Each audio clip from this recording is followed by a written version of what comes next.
tetapi tidak lebih lagi karena sosok beliau memang sangatlah tepat untuk kembali memimpin PDI Perjuangan 5 tahun ke depan. Ada kaderisasi di internal partai. Jadi itu yang membuat militansinya kader PDIP memang sangat solid. Bahwasanya PDI Perjuangan itu adalah sebagai partai penyeimbang, bukan oposisi. Bukan oposisi. Karena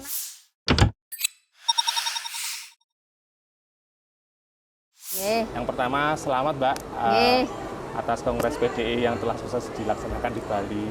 Ini mungkin yang pertama ya. Bagaimana pandangan Ibu terhadap keputusan Kongres PDI di Bali yang kembali menetapkan Ibu Mega sebagai ketua sekaligus sebagai sekjen PDIP? Nggih. Nah, matur nuwun. Intinya kita sebagai kader partai harus tegak lurus apapun yang diputuskan partai untuk kader-kadernya. Saya rasa memang sosok Ibu Ketua Umum kami, Profesor Dr. Honoris Causa Megawati Soekarno Putri, itu adalah sosok yang tepat untuk kembali memimpin PDI Perjuangan 5 tahun ke depan, 2025-2030. Kita sudah tidak ragu dengan track record beliaunya. Selama ini beliaunya juga adalah Presiden kelima di Republik Indonesia. Jadi saya rasa beliaunya memang sangat-sangat pantas untuk kembali menakodai PDI Perjuangan 5 tahun ke depan. Meskipun Bu Mega dalam tanda kutip sekarang kan pemimpin partai yang paling sepuh dalam tanda kutip, tapi kenapa ya Bu Mega tetap dipercaya untuk memimpin partai sebesar ini, sementara kayak partai-partai yang lain mungkin sudah melakukan regenerasi pemimpin seperti itu? Sosok beliau yang menginspirasi kita semua, terutama kader-kadernya, untuk kembali memberikan kepercayaan ke Ibu Mega. Kita bukan masalah Bu Mega itu sudah sangat senior, tidak ada regenerasi, enggak. Tetapi tidak lebih lagi karena sosok beliau memang sangatlah tepat untuk kembali memimpin PDI Perjuangan 5 tahun ke depan. Tidak ada sosok yang lain. Ya, itu paling kuat dan paling tetap. Saya yakin di bawah kepemimpinan beliau, saya rasa PDI Perjuangan ke depannya semakin solid dan makin besar di Indonesia dan tetap menjadi pemenang. Sebagai pimpinan DPR dari kader PDIP di Mojokerto, Mbak, kemarin itu kan ada yang dihasilkan dari Kongres bahwasannya ada kata-kata penguatan ideologis sama loyalitas struktural di tingkat bawah, tingkat mengakar. Itu menanggapi itu bagaimana, Mbak? Kami ini partai pelopor. Artinya partai pelopor itu adalah partai yang terdepan, partai yang paling dicintai, dan partai yang terbesar di Indonesia. Kenapa kami dicintai? Karena PDI Perjuangan itu strukturalnya itu baik dari tingkatan pusat sampai tingkatan anak ranting itu semua sudah tertata di tingkat struktural. Dan itu menjadikan kami yang di struktural partai itu selalu rajin turun ke bawah, turun ke masyarakat untuk betul-betul mengetahui kebutuhan dan kondisi real yang ada di bawah. Makanya kita disebut sebagai partai pelopor, partai yang betul-betul dicintai oleh rakyat karena kita sering mendengarkan keluh kesahnya mereka. Artinya kita menangis, kita tertawa bareng dengan rakyat. Dan itu terbukti memang. Terbukti. PDIP itu memang yang kalau paling kita punya nggak dicintai dengan rakyat, kita tidak mungkin menang di pemilu legislatif kemarin. Sangat dicintai oleh grassroots. Artinya figur ataupun program-program yang kita sampaikan itu betul-betul mengena di tatanan masyarakat. Dan grassroots kita memang betul-betul militansinya tidak diragukan lagi. Loyalitas dan militansinya. Apa ya Mbak ya yang menyebabkan dua hal itu kok itu menjadi ciri khas PDIP? Kita kan partai kader, bukan partai kaleng-kaleng, bukan partai instan. Artinya pengkaderan kan berjalan. Nah itu pengkaderan di PDI Perjuangan itu berjalan dari anak ranting, anak cabang di tingkatan kecamatan, dari pimpinan cabang di tingkatan kota, kabupaten.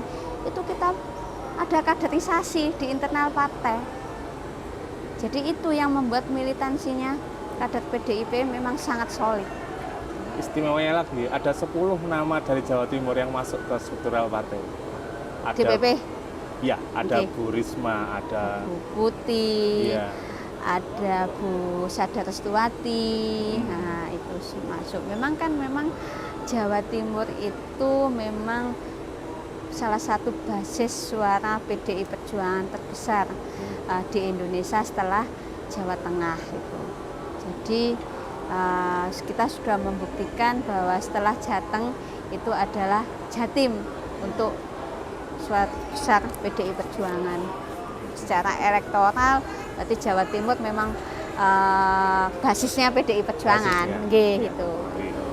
Mbak, konsolidasi kader itu kan apa ya yang paling dipegang ya selama ini. Kemarin Bu Megawati juga mengingatkan bahwasannya konsolidasi kader adalah kekuatan utama untuk kekuatan bawah. Menyikapi itu, yang apa yang Mbak lakukan di Mojokerto di tempat ini?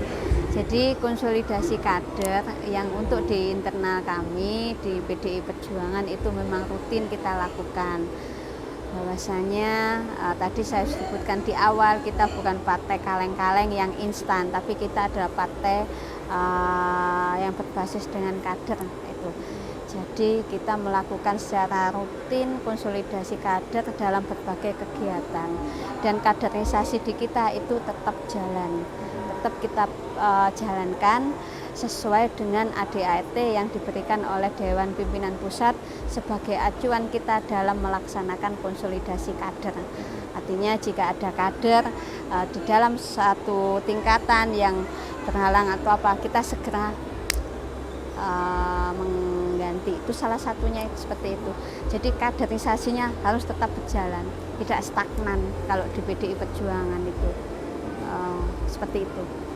Mbak, tentang konstelasi politik nasional kan Bu Mega kemarin juga bilang bahwasanya sekarang kita mari untuk ikut mendukung pemerintahan Pak Prabowo, dan itu sesuatu yang keren menurut kami. Betul. Itu apa sih Mbak konteksnya? Jadi gini, kita ketahui bersama bahwasanya di Indonesia ini sistem pemerintahannya adalah presidensial. Artinya kepala negara, kepala pemerintahan itu adalah presiden, itu menjadi kepala pemerintahan dan kepala negara.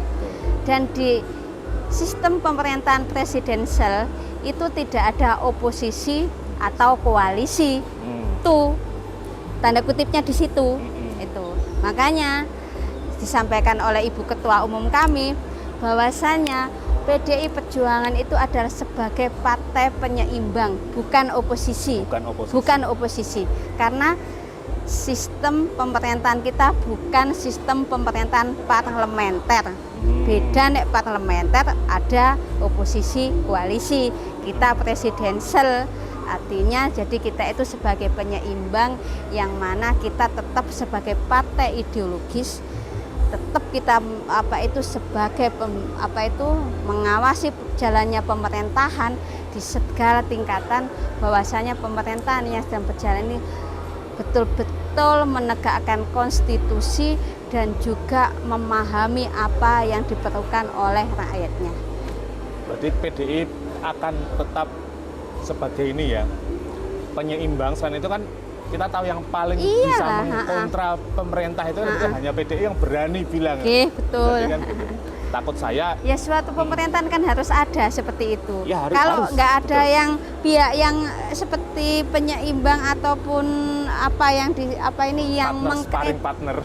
Nah, mengkritisi. Dengan catatan kritik kita itu bukan untuk mencari kesalahan, tetapi membangun. Nah, itu. Betul sekali. Artinya itu. Mbak, setelah kongres selesai, ini kan pastinya ada langkah-langkah ke depan yang akan dijalankan partai. Apa Mbak yang bisa diberitahu kepada masyarakat mungkin? Saya rasa tetap bahwasanya setelah kongres ini tahapan selanjutnya pasti konsolidasi internal kader itu pasti akan berjalan. karena bagaimanapun kami adalah partai pelopor, tidak mungkin konsolidasi kader kami berjalan stagnan. Artinya setelah kongres biasanya mekanismenya itu nanti sambil menunggu arahan dari Dewan Pimpinan Pusat, daerah-daerah sudah menyiapkan untuk konsolidasi kader untuk 5 tahun ke depan. Ya. Sekali lagi selamat Mbak Eri, selamat Bung Gawati untuk suksesnya acara kongres PDI kemarin. Turnuwun. Bukan partai kaleng-kaleng. Bukan partai kaleng-kaleng, PDI Perjuangan partai pelopor.